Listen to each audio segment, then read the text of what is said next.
guys, I took the time, I checked all my posts, making sure I have enough. I checked my infill panels, I have enough of those. Next step is the hardware. So identifying what hardware, you'll get a picking ticket right here, and this will list all your items. This is the easiest way for me to go through and make sure I have everything I need and something didn't get misplaced, forgotten. You know what happens on the job site, guys. So now that we've went through all our hardware, all our supplies, our posts, our panels, everything, we know everything's here. We're gonna chalk our lines. Now, establishing where to place your post. We're coming in 2 inches. Reason being is we've cladded the fascia is a 1-inch thick Fiberon product. So we want to come in 2 inches. That means we're 1 inch from the side of our blocking to where we're going to actually run our lag, and we know we're going to hit our blocking. 2 inches in from the side on this project is where we need to be.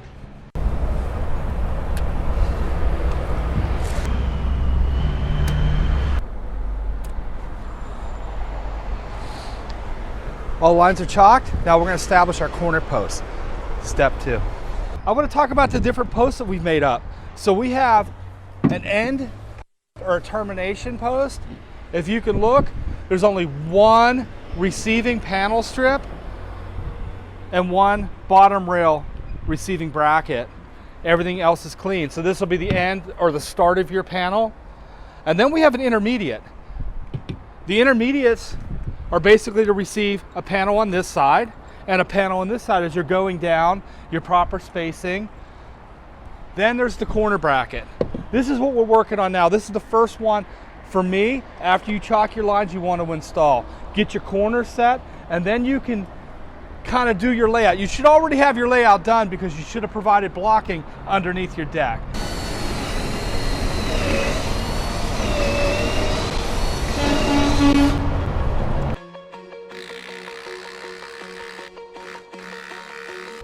Time to shim, guys. It's important that you get these posts plumb, and sometimes you're going to have to shim them.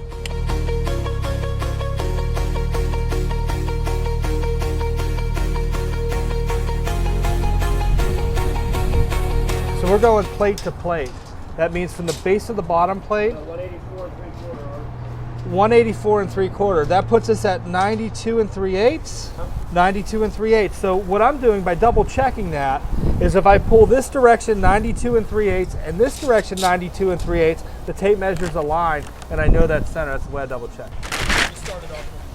So a real easy way for me to center up the column.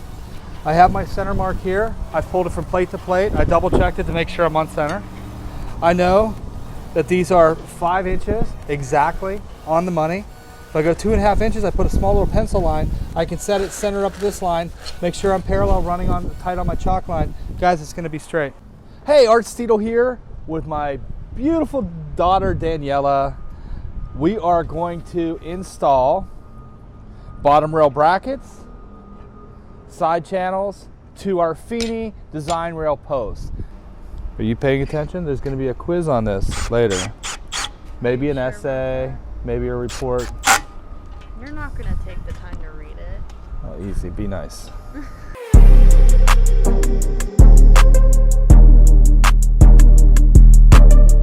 If your wife's willing to help, or your daughters or your kids, Feeney makes it easy. It's really not that complicated.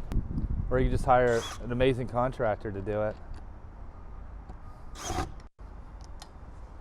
Vinyl in, and guys, that's our post. What do you think, Daniela? Looks nice. You got an A. Thank you. Mark it, we can pull the rail if you like.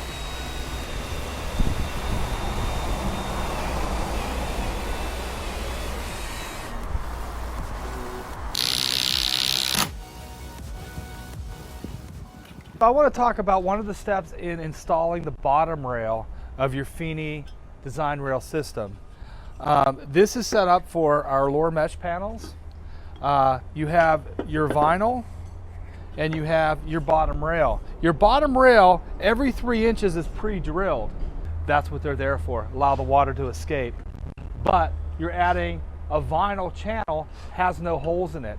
This is a very important step, guys. You must drill out and match up your weep holes. The best way to do that, bottom rail, vinyl, get your vinyl set in. Once you get that in, snapped in place, showing your margins on both sides. Now the holes, the guide's there for you guys. The holes are pre-drilled in your bottom rail. Match up your drill bit size with the size of the hole, and you don't have to go every 3 inches. You could skip a hole, you can go every 6 inches, but you must get the holes drilled in. Don't forget this step, guys.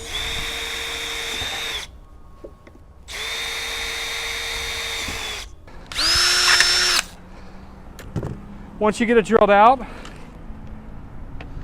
very carefully, you don't want to scratch your new product. Move your side rail into place with your square drives. Reinstall.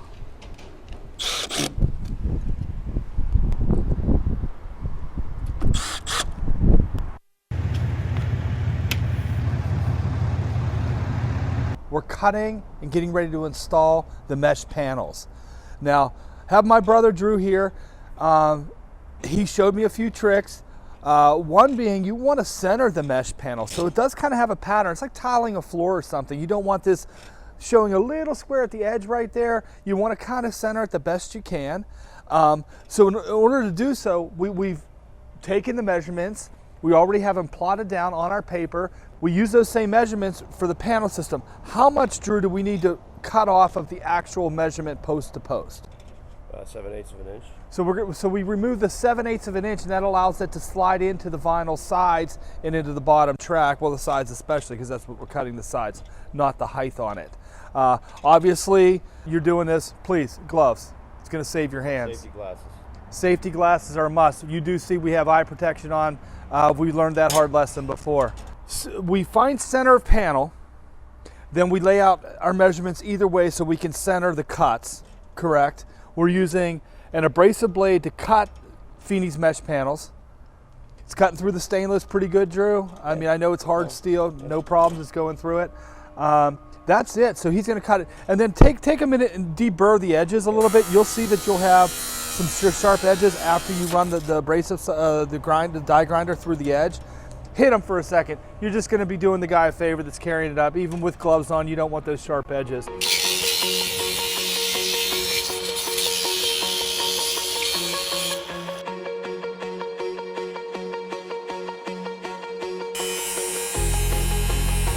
Drew definitely says put the vinyl on first, slide it in to your aluminum channels. I basically have the vinyl already set in the channels, and I'm sliding the mesh panel in. Now, important, when you're placing the cap, lock in one side, push down on the center. You want to hear that clicking sound. I don't know if you heard it or not. Let me try another one. But it's not locked in unless you hear that clicking sound. It's got to kind of snap in there. Hear that? That's what we're looking for. And that way, they won't come off easily. If you want a more finished appearance, cover up your base plate hardware. Feeney sells this as an option. Doesn't come with the kit, but it's an option. Clearly, you can just use the caps. And that's an industrial look, there's nothing wrong with it. But this really finishes it off, as you can see here at this corner post that we have finished. So real simple to install. 2 pieces, right? This is the work that gets done at the very end of the job, in case I wouldn't be capping these and I wouldn't be putting the post plates on before, obviously, bottom rail, infill panel, railing, everything's done. This is the last step for me. I just didn't want anything obstructing the view for the camera, so you guys can really see how to get, how to install these. So really just slide it in place. Now, the aluminum has these little locking devices, so it's a little tricky. You need to snap it in, set it, get it aligned on the other side, and click it. That's it, guys. And now your post base, none of the hardware's exposed. Clearly, you can clean underneath there if you need to. This is the end step for you guys.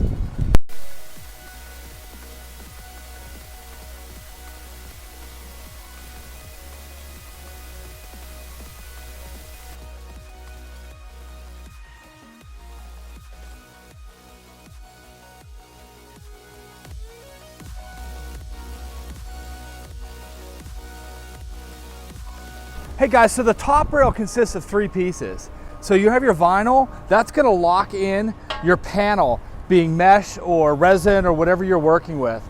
So that goes, it's a 1/16 less than your measurement post to post. Next step, this is your bottom part of your rail.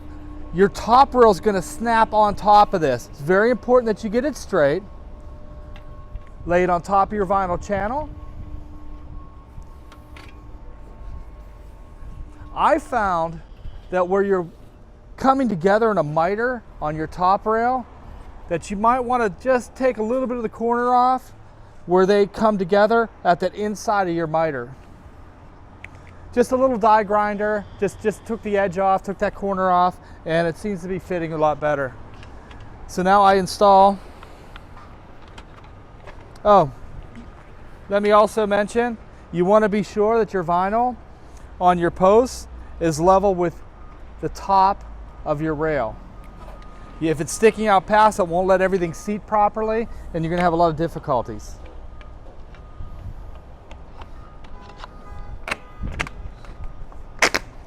Snapped into place. Hear it click in. You know that vinyl's locking into the aluminum, and that's what you want to hear. This is just temporary. We don't have our splice in here yet, our miter splice, but let's get it set, Drew. You ready? This is just kind of allowing us to indicate where that miter should end so we can align and make his job a lot easier on that end. This is the hardest part, is trying to get it in the right position and snapped into place. Once you get going though, it's easy. Drew, you have this twisted somehow. There you go. You got to be sure that you're running kind of straight. Run your fingers at the same time, squeeze both sides, and you should be able to. Hear it? Snapped right into place. Guys, that's it. All we have left to do is put the matching self-tapping screws in a concealable place. We're going to hit center of post, and that's going to lock this in position. At this point now, we haven't tied the miter in, so we can still slide this and make that miter meet tight.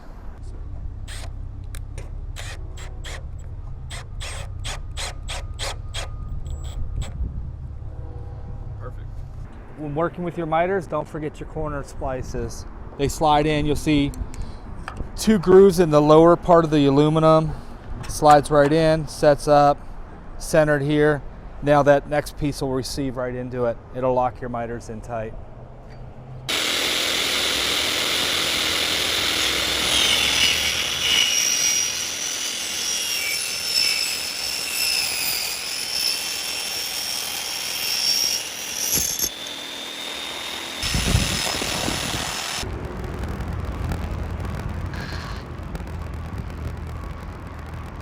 I like to do this as one of the final steps. It's just attaching, screwing in your bottom rail to your bottom rail connector, which is already screwed to your post. Everything's done. This is, again, one of the final things we do. So they do provide self-tapping screws. I still find it better to pre-drill.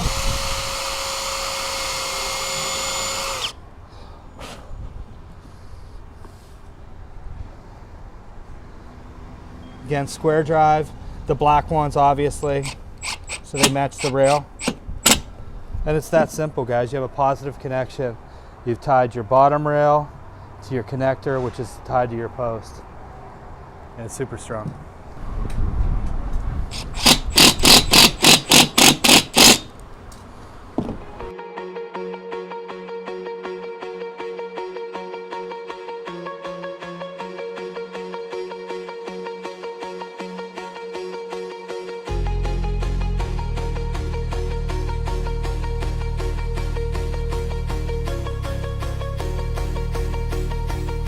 Guys, this was a very simple process for us.